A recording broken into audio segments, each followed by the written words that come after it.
Study IQ IAS, अब तैयारी हुई अफोर्डेबल। नमस्कार दोस्तों, स्वागत है आप सभी का स्टडी IQ में। मैं हूं आपका दोस्त राहुल सायगांवकर।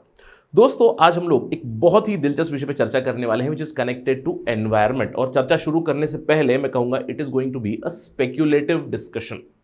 देखिए, कई बार ऐसा हो जाता है कि अखबार में एक छोटी सी खबर होती है एंड आई टोटली अंडरस्टैंड कि स्टूडेंट्स उस चीज को कई बार मिस भी कर जाते हैं। जैसे कि ये खबर है, छोटी सी खबर आई थी हिंदू में, supreme court refuses to direct centre to create independent Indian environment service. Right, तो आज हमारी डिस्कशन इसी पे होने वाली है। ऑफ कोर्स खबर के बारे में तो हम लोग चर्चा करेंगे, लेकिन हमारी डिस्कशन होने वाली है mainly about this term Indian environment service. और हम लोग बात करने वाले हैं कि क्या हमारे देश में एक ऑल इंडिया सर्विस बनने की जरूरत है called as Indian environment service. इसी के ऊपर हमारी डिस्कशन होने वाली, इसलिए मैंने कहा था this is going to be a speculative discussion. In fact चर्चा शुरू करते हैं एक सवाल के साथ। सवाल है ये: the persistent problems of environmental degradation, ecological imbalance, climate change and pollution are of great concern to India.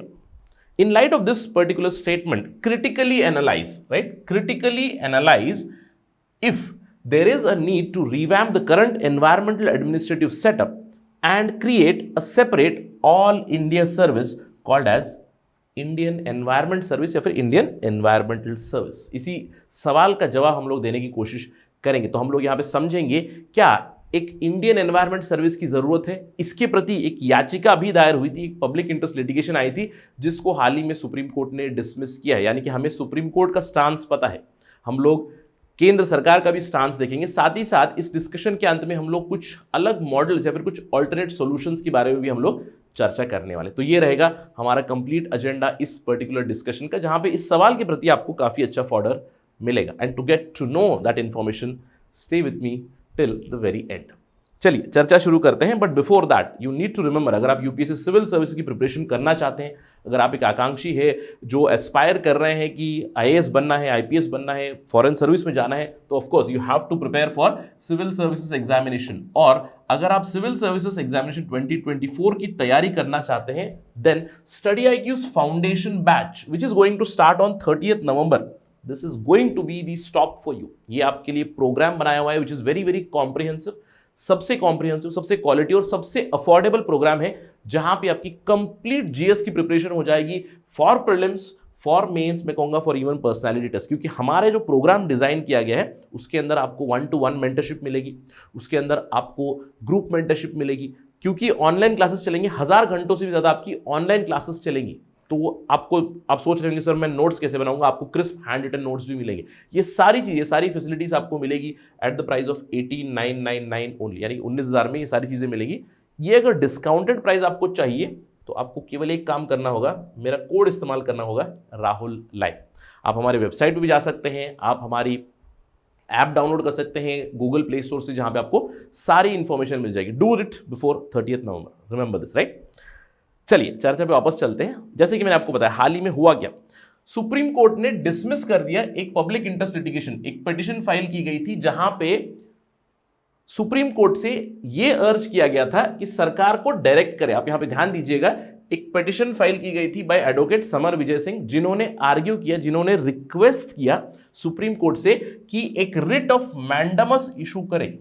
Writ of mandamus क्या होता है? रिट ऑफ मैंडामस मतलब सुप्रीम कोर्ट एक आदेश दे। मैंडामस मतलब वी कमांड, लैटिन में it basically means we command. तो अगर रिट इशू कर देते, रिट कौन इशू कर सकता है? अब यहां पे सुप्रीम कोर्ट कर सकती है टू द लोअर कोर्ट्स कि ये करें, या फिर सरकार को भी ये करे, रिट ऑफ मैंडामस की एक स्पेशलाइज्ड इंडियन एनवायरनमेंट सर्विस बनाए। तो इस तरह का जो पिटीशन था उसको सुप्रीम कोर्ट ने डिसमिस कर दिया है, सुप्रीम कोर्ट ने इसको खारिज कर दिया।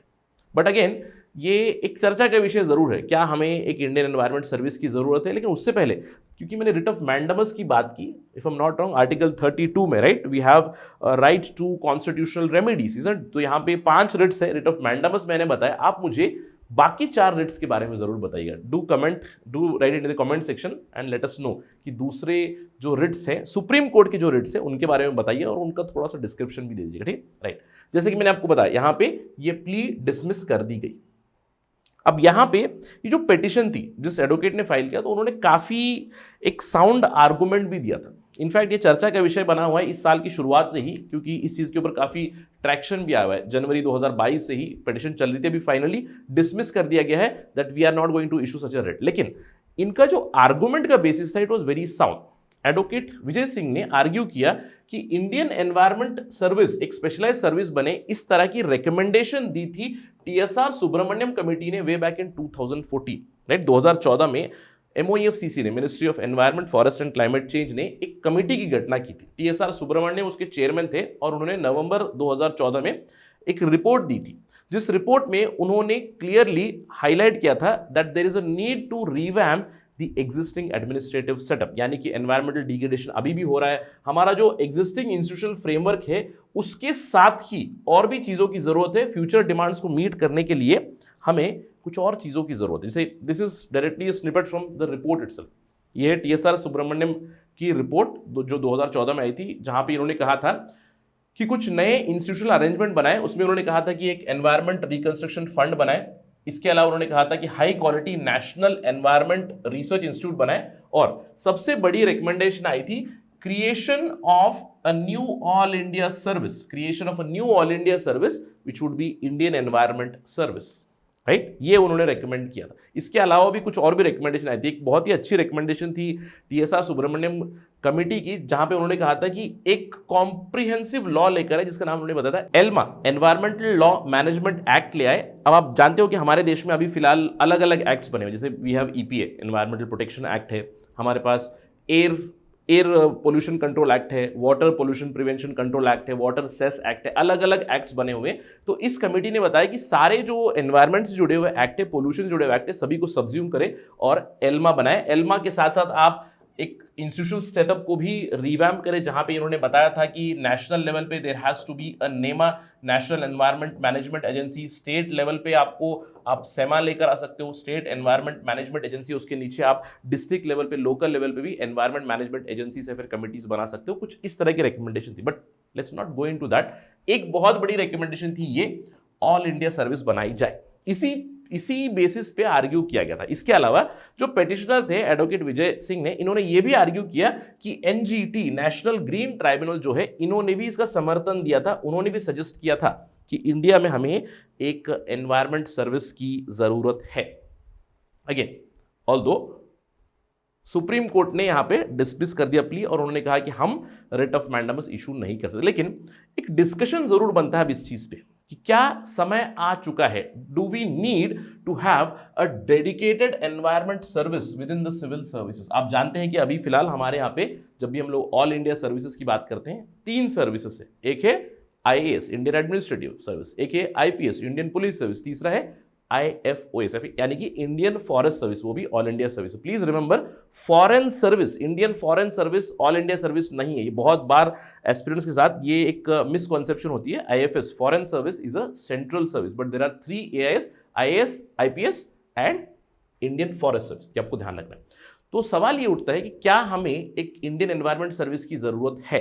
अगर हम लोग इसको एनालाइज करें, यस के प्रति मैं कहूँगा बहुत सारे आपको पॉइंटर्स मिल जाएंगे, राइट। इनफैक्ट ये क्लासिक डिस्कशन होगा ऑफ ब्यूरोक्रेसी, जहां पे हम लोग बात करते हैं कि हमें एक स्पेशलिस्ट ब्यूरोक्रेसी की जरूरत है, राइट। स्पेशलिस्ट ब्यूरोक्रेसी की स्पेशलाइज चीजें चाहिए। इसके ऊपर कुछ दिनों पहले प्राइम मिनिस्टर नरेंद्र मोदी ने भी हाईलाइट किया हुआ था कि इंडियन ब्यूरोक्रेसी के हाथ में ही सब कुछ है, इंडियन ब्यूरोक्रेसी को रिवॉर्म होने की जरूरत है, स्पेशलाइजेशन लाने की जरूरत है।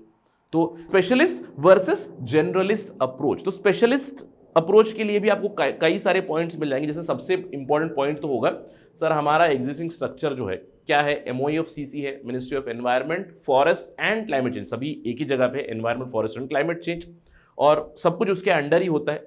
लेकिन कई सारे फ्लॉज है। जैसे अब मैं कहूँगा एग्जिस्टिंग सिस्टम में सबसे बड़ा फ्लॉ है आपको EC का, यानी कि एनवायरमेंटल क्लियरेंस का। किस बेसिस पे दिया जाता है? एनवायरमेंटल इंपैक्ट असेसमेंट के जो नॉर्म्स है उनको कई बार डाइल्यूट किया जाता है।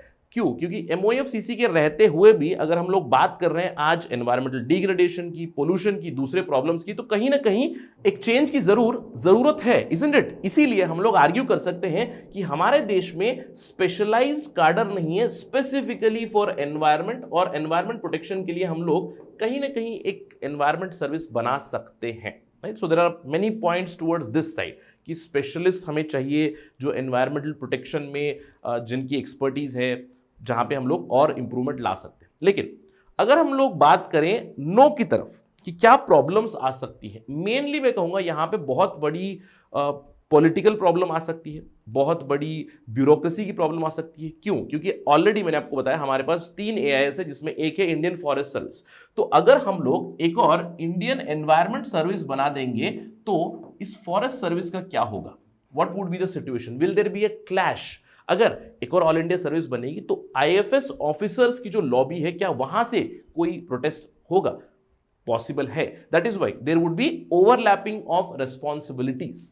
तो क्या IAS बनेगा तो IFOS के ऊपर क्या परिणाम होगा, ये नहीं जानते, इसको स्टडी करने की जरूरत पड़ेगी। इसके अलावा इससे भी बड़ा एक पॉलिटिकल इशू हो सकता है, क्योंकि जब भी हम लोग ऑल इंडिया सर्विसेज की बात करते हैं it is a federal issue also. क्योंकि अगर आप देखिए सेंटर स्टेट रिलेशंस में ऑल इंडिया सर्विसेज एक बहुत ही इंपॉर्टेंट थॉर्न है। अगर आप किसी भी स्टेट की कमेटी की बात कर लीजिए, जैसे कि वेस्ट बंगाल मेमोरेंडम हो गया आपका, अनंतपुर साहिब रेजोल्यूशन हो गया आपका, या फिर राजमन्नर कमेटी की बात कर लीजिए, हर जगह पे उन्होंने ऑल इंडिया सर्विसेज को क्रिटिसाइज किया है। कई सारी स्टेट बेस्ड कमिटीज ने तो ये रेकमेंड किया है कि ऑल इंडिया सर्विस को ही खारिज कर दीजिएगा। क्यों?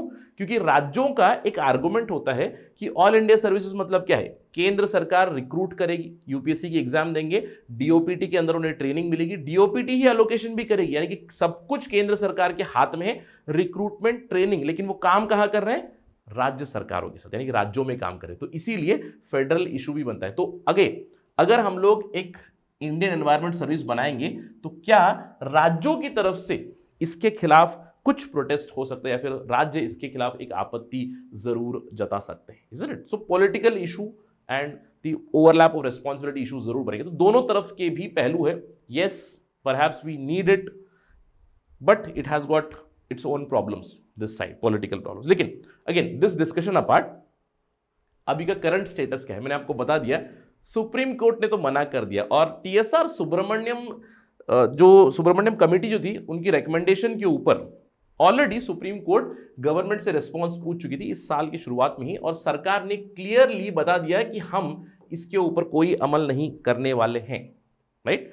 अब सरकार ने तो पहले ही 2015 में ही एक पार्लियामेंट स्टैंडिंग कमेटी थी जो 2015 में TSR सुब्रमण्यम की इस रिकमेंडेशन को रिजेक्ट किया था। प्लीज रिमेंबर, सरकार ने कंप्लीटली इस कमेटी की रिकमेंडेशन को रिजेक्ट नहीं किया, लेकिन उस रिकमेंडेशन को जरूर रिजेक्ट किया है जहां पे उन्होंने कहा था कि हम एक इंडियन एनवायरमेंट सर्विस बनाए। सरकार ने कहा हम ये नहीं बनाएंगे। क्यों? क्योंकि अगर हम लोग ये बनाएंगे तो ऑलरेडी जो हमारा स्ट्रक्चर है, that structure would be weakened through the implementation of Indian environment service. ये है सरकार का रवैया, और सरकार ने इसी चीज को रीइटरेट भी किया, जैसे 2022 में इस चीज को रीइटरेट किया, और सुप्रीम कोर्ट ने भी कहा कि हम रिट ऑफ मैंडेमस इशू नहीं कर पाएंगे। यानी कि अभी फिलहाल मैं कहूंगा इंडियन एनवायरमेंट सर्विस के ऊपर जो ट्रैक्शन है, जो जिसके ऊपर पिटीशन आई थी, it is now close. That mean सरकार ने कहा हम नहीं बनाएंगे, जुडिशियरी ने भी कहा कि हम ये फोर्स नहीं कर सकते हैं। This is under the domain of the legislature. Alright, that's the basic situation as of now.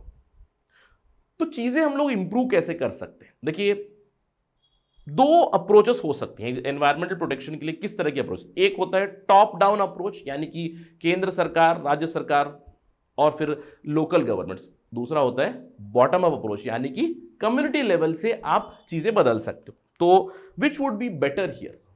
अब आप सोच रहे हैं बॉटम अप अप्रोच, तो कुछ राज्यों में डिसेंट्रलाइज मॉडल या फिर बॉटम अप अप्रोच भी है। जैसे कि हम लोग कह सकते हैं कि ऑल इंडिया सर्विस तो नहीं है, right? The Indian environment service, it is not all India service, but I would say state level पे एनवायरमेंट सर्विस ऑलरेडी आ भी चुकी है। कई सारे राज्यों में ये प्रावधान है, जैसे कि this is the example of Kerala, जहां पे इन्होंने directorate of environment and climate change बना रखा है। अगर आप इनका स्ट्रक्चर देखोगे, यहां पे you will find there is an environment officer, there is an environment scientist, there is an assistant environment officer, environment engineer, environment programme manager, यानी कि एनवायरमेंट स्पेसिफिक आपको ब्यूरोक्रेसी यहां पे जरूर मिलती है, isn't it? You have bureaucracy which is environment specific.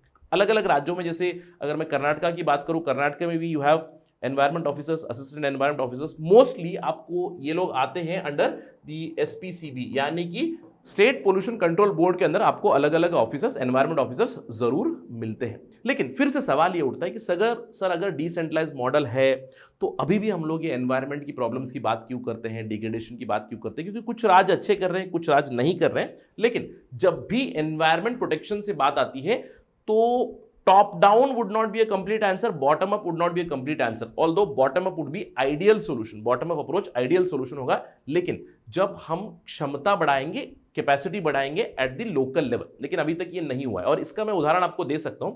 For example, क्या हुआ था 42nd कॉन्स्टिट्यूशनल अमेंडमेंट एक्ट में, जहां पे ऑलरेडी आपको स्टेट्स को पावर थी regarding the issue of wild life, और स्टेट्स ने खुद ही मिलकर इस वाइल्ड लाइफ के सब्जेक्ट को उठाकर डाल दिया कहां पे, they put it in the concurrent list. I hope you remember. यानी कि कहीं ना कहीं यहां पे दोनों जगह से जैसे केंद्र सरकार का भी रोल रहेगा, राज्य सरकार का भी रोल रहेगा, लोकल कम्युनिटीज का भी रोल रहेगा। कैपेसिटी बिल्डिंग करनी पड़ेगी to strengthen that bottom up approach. ये उदाहरण है इस चीज, जैसे वाइल्ड लाइफ को स्टेट से हटाकर कंकरेंट लिस्ट में डाला गया था ताकि केंद्र सरकार का भी यहां पे रोल रहे। और कहीं ना कहीं एनवायरमेंट में now we can argue that both things are needed. जैसे किस तरह का टेम्पलेट हम लोग फॉलो कर सकते हैं? Decentralised model in some states is there, but let's learn from the best. अब यहां पे मैंने एक उदाहरण डाला है फ्रॉम डेनमार्क, राइट? डेनमार्क से। जैसे डेनमार्क क्यों डाला है? क्योंकि Denmark is one of the world's peaceful countries, one of the most environmental friendly countries, right? Environment friendly country है डेनमार्क, काफी अच्छा उनका रिकॉर्ड रहा है अभी तक एनवायरमेंटल प्रोटेक्शन।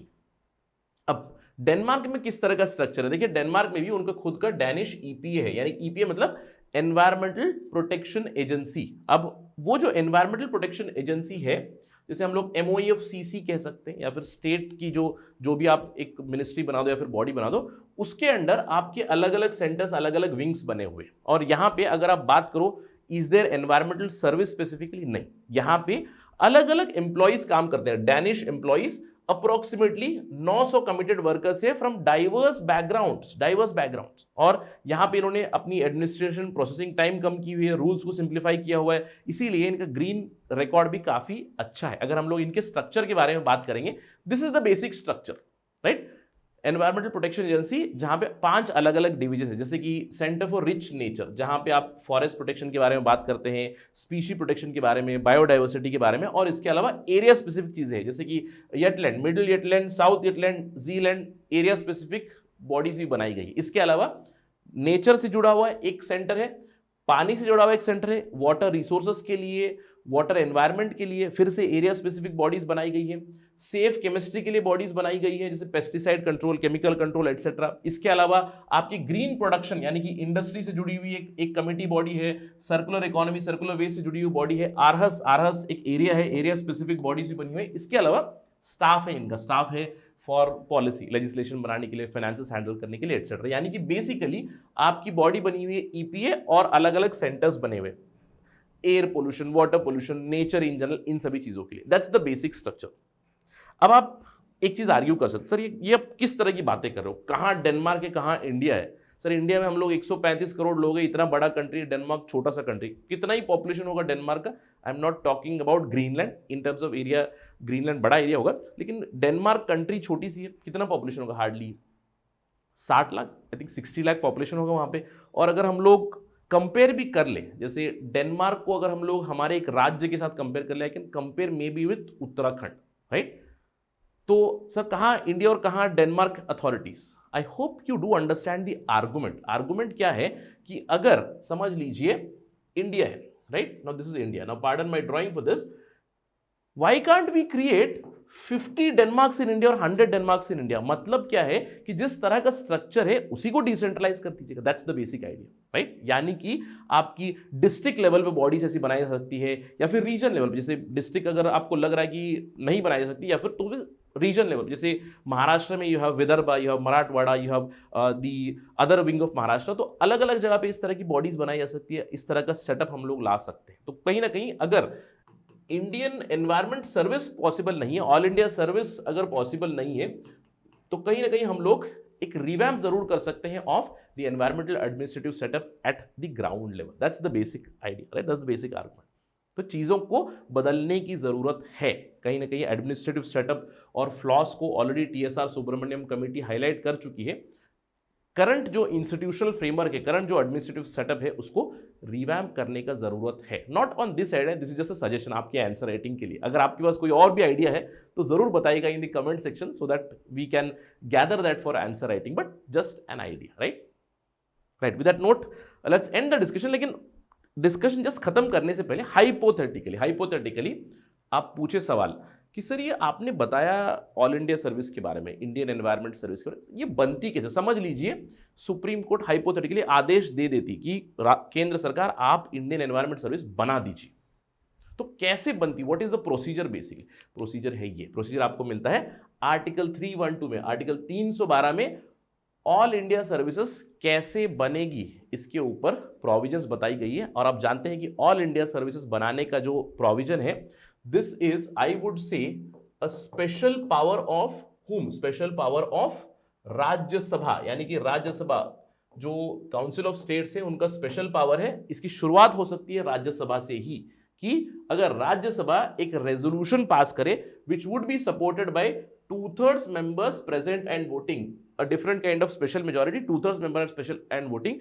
कि नेशनल इंटरेस्ट में हमें ज़रूरत है कि हमें एक इंडियन एनवायरनमेंट सर्विस की ज़रूरत है, तो उसके बाद प्रोसीडिंग शुरू हो जाएगी, पार्लियामेंट इसके ऊपर अमल करना शुरू कर देगी और ऑल इंडिया सर्विसेज क्रिएशन कर सकते हैं. और अभी तक हम लोगों ने केवल एक ही AIS क्रिएट की हुई 1960s में, that is the forest service. पहले IAS था, IPS था, ब्रिटिश टाइम से ही था, लेकिन इंडियन फॉरेस्ट सर्विस हम लोगों ने क्रिएट की हुई. वैसे ही क्रिएशन की जा सकती है. Clear? That's the basic agenda. और यहाँ पे आर्टिकल 312 में स्पेसिफिकली एक एग्जाम्पल भी दिया हुआ है, including all India judicial service. तो ध्यान रखिएगा, इस तरह की अगर जब भी खबरें आए आपको एनालाइज करना है कि अगर मुझे एक ऑल इंडिया सर्विस की जरूरत है तो किस ऑल इंडिया सर्विस की जरूरत है. जैसे जुडिशियल सर्विस हो गई, या फिर आपको एनवायरनमेंट सर्विस हो गई, इंडियन एनवायरनमेंट सर्विस, या फिर कोई और भी सर्विस हो जाए. जैसे से डिजिटल एरा की बात कर रहे हैं तो हम लोग Indian digital service, right, perhaps Indian digital service. तो अगर इस तरह की खबरें आ जाएंगी तो उसको एनालाइज करना है कि कैसे हम लोग बना सकते हैं, क्या उसके फायदे होंगे, क्या उसके नुकसान हो सकते हैं, क्या उसके प्रॉब्लम्स हो सकते हैं. तो ये इन्हीं के ऊपर आपको सवाल बनते हैं from mains perspective. That's why I told you, although बने ना बने, लेकिन आपको इसके लिए प्रिपरेशन तो करनी ही पड़ेगी. Questions appear like this, right. ये आपके लिए एक इंपॉर्टेंट सजेशन भी बन सकता है कि हम लोग एनवायरनमेंट के दृष्टिकोण से एक इंडियन एनवायरनमेंट सर्विस बना सकते हैं आगे चल के, for better environmental protection, right, for reducing climate change की जो भी प्रॉब्लम है उन प्रॉब्लम्स को रिड्यूस करने के लिए इंडियन एनवायरनमेंट सर्विस मददगार हो सकती है. कुछ इस तरह की suggestion, right. That is it in this particular discussion. I hope कि आपको समझ में आ चुका है कि क्यों ये एक स्पेकुलेटिव डिस्कशन था, क्योंकि सुप्रीम कोर्ट ने कहा है हम रिट ऑफ मैंडेमस नहीं करेंगे, केंद्र सरकार ने कहा है कि हम इंडियन एनवायरनमेंट सर्विस नहीं बनाएंगे. उसके बावजूद हम लोगों ने एक एनालिसिस किया कि क्यों ज़रूरी था या फिर क्या नुकसान हो सकते हैं, राइट. तो सवाल के प्रति आई होप कि आपको काफ़ी अच्छा फॉर्डर मिल चुका है, काफ़ी अच्छा डेटा मिल चुका है. With that note let me and this discussion. Thank you for watching this video. जय हिंद. स्टडी IQ IAS, अब तैयारी हुई अफोर्डेबल.